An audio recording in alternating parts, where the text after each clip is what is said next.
Welcome back again our YouTube channel. आज हम आपके लिए लेके आए हैं पारा मेडिकल जो वर्ष 2024 के एग्ज़ाम में पूछे गए सारे इंग्लिश का जितने भी प्रश्न हैं वो आज हम करेंगे। वीडियो में अंत तक बने रहें। चैनल पर पहली बार आए हैं तो चैनल को सब्सक्राइब करके वीडियो को अवश्य लाइक करें। आइए एक एक क्वेश्चन आपके लिए मोस्ट इंपॉर्टेंट है, एक एक नियम सीखेंगे। ये क्लास 11th और 12th के लिए भी इम्पोर्टेंट है। साथ साथ अगर आप SSC, CGL, MTS किसी भी एग्ज़ाम का तैयारी करते हैं तो वीडियो आपके लिए हेल्पफुल है, इम्पोर्टेंट है। आइए एक एक क्वेश्चन देखते हैं।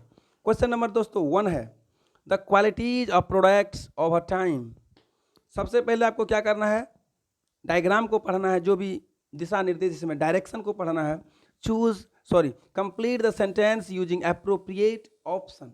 इसमें कौन सा ऑप्शन सूट होगा वो ऑप्शन इसमें आपको फिल करना है, भरना है।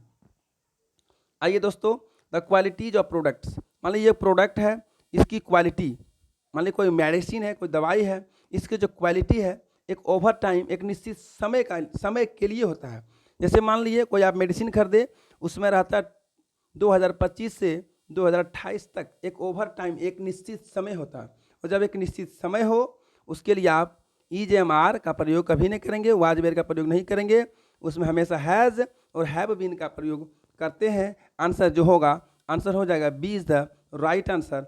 चूँकि डी रिगार्ड एक क्वालिटी शो करता है, ओवर टाइम शो करेगा। The regard have been degrading the quality of product have been degrading over time. Answer B4 is the right answer, right answer. 57 में दोस्तों क्वेश्चन ये है, the chief and the eye witness.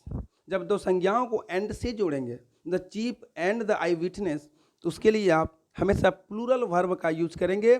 Has कभी नहीं होगा, was कभी नहीं होगा और हैज़ भी नहीं होगा। आंसर होगा D is the right answer. जब दो संज्ञाओं को एंड से आप जोड़ते हैं तो वर्ब हमेशा प्लूरल होगा, प्लूरल होगा दोस्तों। Answer D4 is the right answer. D4 Delhi is the correct answer. Question number 58 आपके लाइव स्क्रीन पर ये रहा, ये रहा 58। Just a minute. Select the most appropriate option to change the sentence from direct speech to indirect speech. ये narration से दोस्तों question है। नरेशन आपके लिए मोस्ट इंपॉर्टेंट है, चाहे क्लास 11th हो, 12th हो, SSC, CGL, whatever, don't worry at all, but narration is very very important to you if you prepare like a paramedical, government job. It's very important for you. तो my dear student, narration आपके लिए important है।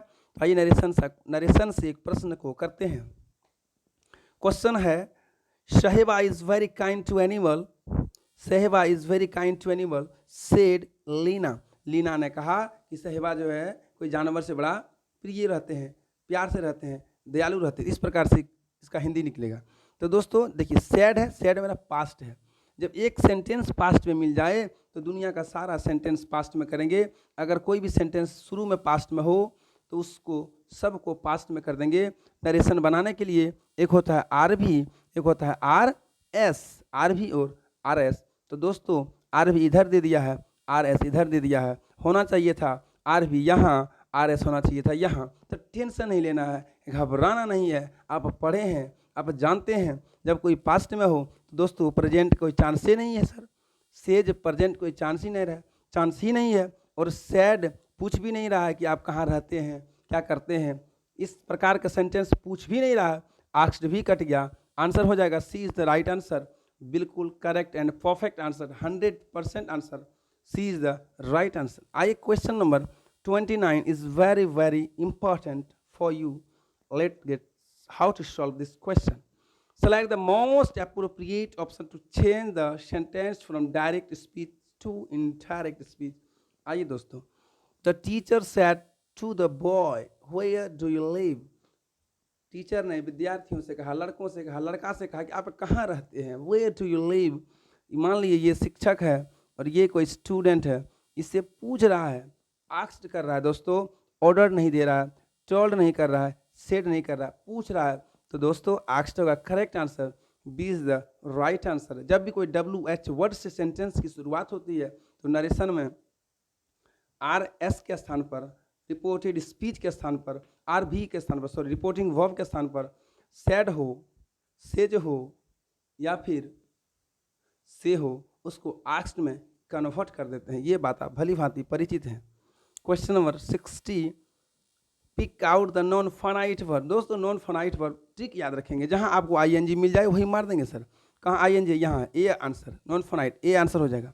Trick याद रखेंगे दोस्तों, answer कहाँ ING यहाँ भी दे, pick out the non finite ING, speaking is the right answer, correct answer. Trick याद रखेंगे, फॉलो करेंगे। आइए question number 62 identify the passive voice of given sentence. इसमें आपको पैसिव वॉइस में जाना है, पैसिव वॉइस में। The police arrested thieves last night. दोस्तों जो लास्ट नाइट है, लास्ट को हमेशा लेते हैं पास्ट में, और पास्ट में भी किस में? पास्ट इंडेफिनिट टेंस में। और पास्ट इंडेफिनिट टेंस का जब वॉइस बनाएंगे तो वॉइस का बनाने के लिए वाज एंड वेयर प्लस का वर्ब का तीसरा।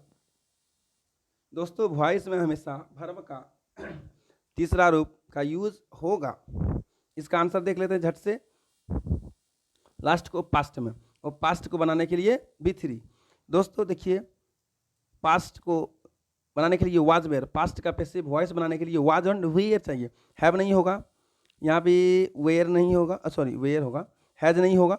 आंसर देखते हैं, द थीफ हैज हो गया, यहाँ देखते हैं वेयर दिया। अब आंसर इसका क्या होगा दोस्तों? यहाँ भी वाज वेयर है और यहाँ भी वाज वेयर है।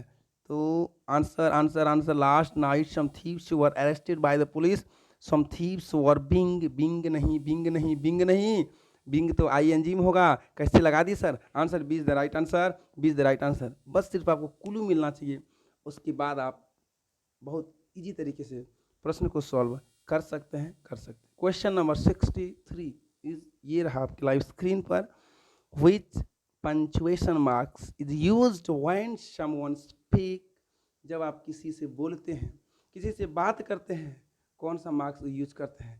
Question mark 5 on. दोस्तों हम यूज करते हैं इन्वाइटेड कॉमास, इन्वाइटेड कॉमा नहीं, invited commas, because invited comma दो गो होता है, एक को हम कहेंगे कॉमा, डबल है commas. Is that invited commas is the right answer. इस प्रकार से इन्वाइटेड कॉमास। आइए नेक्स्ट क्वेश्चन 64 ये रहा। Which sentence has the correct punctuation marks? Mark. You studied all day for the grammar test. You studied all day for the grammar test. You studied all day for the grammar test. Which option is that correct answer? My dear student, इसका जो correct answer होगा, all day अलग अलग लिखेंगे, बीच में डेक्स नहीं पड़ेगा। Answer A for apple is the right answer. A for apple is the right answer. Question number 65 ये रहा आपके लाइव स्क्रीन पर। रमन हैज़ नो एक्वांटेंस, खालिस्तान मैंने कहा। एक्वांटेंस का मतलब परिचित होना, किसी से जान पहचान बढ़ाना, रिकग्नाइजेशन होना। दोस्तों एक्वांटेंस के बाद हमेशा विथ का प्रयोग होगा। My dear student 65 is the C is the right answer, C is the right answer. मिलेंगे अगली वीडियो में। सबों को जय हिंद, जय भारत। पढ़ते रहिए, मस्त रहिए, खुश रहिए। जय हिंद, जय भारत।